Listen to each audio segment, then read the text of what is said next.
Guys, ഇത് നമ്മുടെ ചേനയാണേ.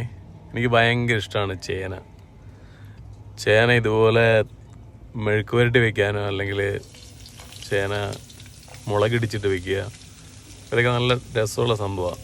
വലിയ വിലയില്ലാത്തൊരു സാധനമാണ് ചേന, പക്ഷെ നല്ല ഗുണമുണ്ട്.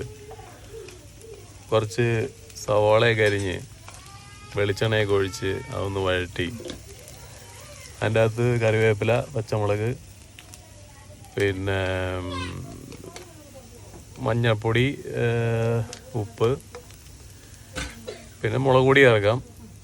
പിന്നെ ഇതിനകത്ത് നമ്മൾ മറ്റേ ചതച്ച മുളകുണ്ടല്ലോ, ചുമന്ന മുളക്, വറ്റൽമുളക് ചതച്ചത്, അതുമൊക്കെ ചേർത്ത് എന്നിട്ട് ഇതൊന്ന് ശരിക്കൊന്ന് മൂത്ത് കഴിയുമ്പോഴത്തേക്കും അതിനകത്തേക്ക് നമ്മൾ വേവിച്ച് വെച്ചേക്കണ ആ ചേന, അത് ഉപ്പും മഞ്ഞൾപ്പൊടിയൊക്കെ ഇട്ട് വേവിച്ച് വെച്ചേക്കണ ചേനയാണ്, അതിട്ട് നന്നായിട്ട് മിക്സാക്കി അങ്ങ് എടുത്തു കഴിഞ്ഞിട്ടുണ്ടെങ്കിലുണ്ടല്ലോ നല്ല സൂപ്പറാണ്. ഇപ്പോൾ കറിയായിട്ടും കൂട്ടാം, അതല്ല ഇത് വെറുതെയും കഴിക്കാം. അതുപോലെ നല്ല രസമായി ചേന കഴിക്കാൻ. Try it.